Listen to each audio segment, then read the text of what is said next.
Hello student, आप सबका फिर से स्वागत है मेरे यूट्यूब चैनल इंटरनेट विद्यार्थी पे। जैसे हमारा करंट टॉपिक जो चल रहा है वो है डायरेक्ट इनडायरेक्ट स्पीच। इससे पहले मैंने इसका एक पार्ट बना रखा है जिसमें कुछ नियम बताए गए थे, उन नियमों को आपको फॉलो करते रहना है और अब आगे कुछ और नियम बनाएंगे। तो आप जो नियम होंगे वो कौन से नियम पढ़ने जा रहे हैं हम? Rules for the changing tense, कि आप अगर टेंस को कैसे चेंज करते हैं डायरेक्ट इनडायरेक्ट में। तो पहला नियम कहता है कि यदि रिपोर्टिंग वर्ब इतने हिस्से को बोलते हैं, जैसा कि आपको पहले ही बताया गया, रिपोर्टिंग वर्ब अगर प्रेजेंट या फ्यूचर में हो, यानी कि ये प्रेजेंट या फ्यूचर में हो, तो उस कंडीशन में रिपोर्टेड स्पीच यानी कि वो स्टेटमेंट जो इन्वर्टेड कॉमास में है उनको नहीं बदलते, उनके टेंस को चेंज नहीं करते, यानी वो उनके टेंस को चेंज नहीं करेंगे, उनमें चेंज नहीं आएगा। तो देखते हैं कैसे बनते हैं। तो जैसे कि हमारा सेंटेंस है, he says to me comma inverted comma you are a fool. तो हम इसको कैसे बनाएंगे? तो हमको ही की जगह ही रखना चाहिए। अब आप देख रहे हैं इसमें क्या है, ऑब्जेक्ट है। ऑब्जेक्ट के अकॉर्डिंग क्या कहा जाता था? जितने एस होंगे वो टी हो जाएंगे। तो हमारा एस क्या है, यहां सेज हो गया, तो सेज को हमें चेंज करना पड़ेगा, किसमें? टी में। तो टेल्स करना पड़ेगा, टेल्स। उसके बाद हो जाएगा मी को मी रख दिया। उसके बाद आपको पता है जब भी हम रिपोर्टिंग वर्ब से रिपोर्टिंग स्पीच को जोड़ते हैं तो यहां पे दैट का प्रयोग कर लेते हैं, तो दैट लगा दीजिए।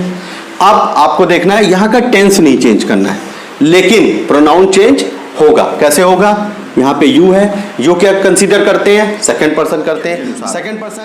सेकंड पर्सन है तो किसके अनुसार? ऑब्जेक्ट के अनुसार चेंज होगा। तो ऑब्जेक्ट क्या है आपका? यू है। यू के लिए तो ऑब्जेक्ट हमारा मी है और हमारा सब्जेक्ट क्या है? यू है। तो हम यू को मी के अकॉर्डिंग चेंज करेंगे तो मी हो जाएगा आई। अब आई के साथ इज एम आर तीन हेल्पिंग वर्ब होती हैं, तो आई के साथ कौन सी हेल्पिंग वर्ब लगती है? ए एम लगती है, तो ए एम लगा देंगे, तो हो जाएगा आई एम आ फूल, पूरा लिख देंगे। तो इस तरीके से आप चेंज कर सकते हैं। अब सेकंड को देखते हैं। सेकंड सेंटेंस है, he will say comma inverted comma I am true. अब इसमें देखते हैं यहां पे क्या है, विल से, लेकिन ऑब्जेक्ट नहीं है, तो यानी कि हमको चेंज नहीं करना है अभी, यानी कि विल से को टेल नहीं करना है। अब हमको सीधे लिखना है ही विल से, ऐसे ही रख देना है। फिर आपको पता है जोड़ने के लिए हमको दैट लगा देना है।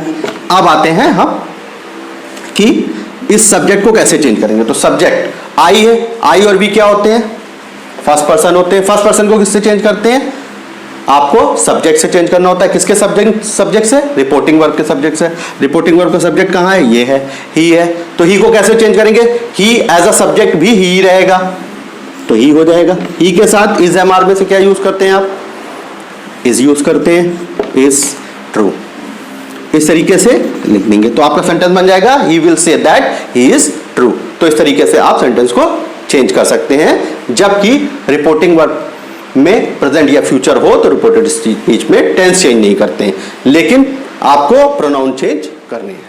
तो अभी तक आपने देखा कि अगर रिपोर्टिंग वर्ब आपका प्रेजेंट या फ्यूचर में होता है तो रिपोर्टेड स्पीच में आप क्या चेंज करते हैं। आप चलते हैं, प्रेजेंट इंडेफिनिट टेंस आता है तो आपको पास्ट इंडेफिनिट टेंस में चेंज कर देना है। अगर प्रेजेंट कंटीन्यूअस टेंस आता है तो पास्ट कंटीन्यूअस में चेंज कर देना है।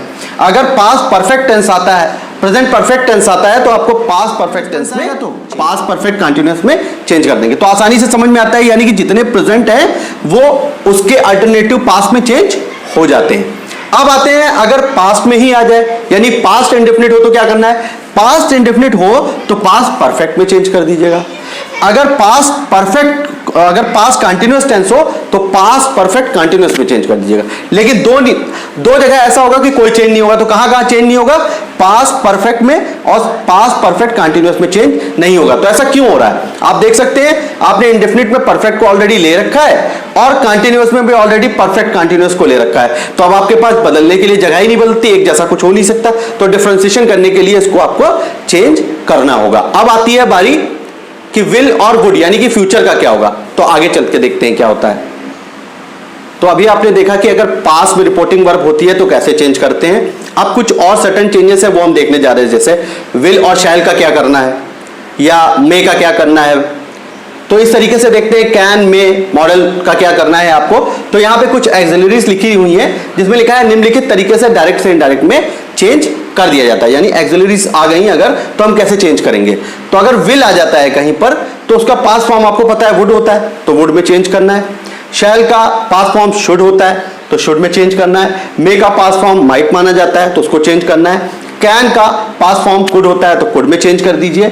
अगर डू या डज आता है कहीं पर, अगर डू या डज आ रहा है तो उसको क्या करेंगे? डिड में चेंज कर देंगे। यानी कि आपको डू डज को डिड में चेंज करना है।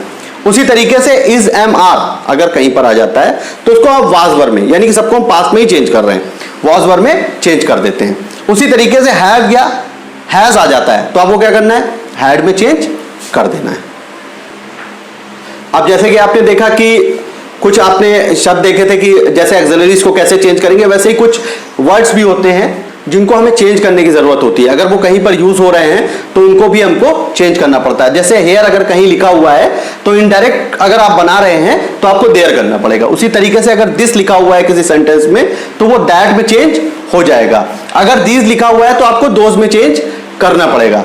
उसी तरीके से नाउ को आपको देन करना पड़ेगा और दस को सो करना पड़ेगा। अगर हैंस कहीं पे आ जाता है तो डांस करना है। उसी तरीके से अगो लिखा हुआ है तो बिफोर करना है।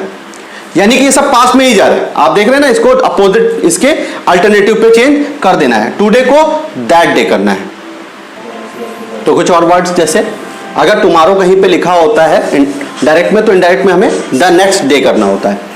उसी तरीके से यस्टरडे अगर लिखा है तो प्रीवियस डे करना है, यानी कि पुराना दिन जो बीत चुका है। प्रीवियस शब्द का मतलब आप जानते हैं बीता हुआ समय, तो यानी कि वो वाला दिन प्रीवियस डे करना है। उसी तरीके से लास्ट नाइट आ जाए तो द प्रीवियस नाइट करना है आपको।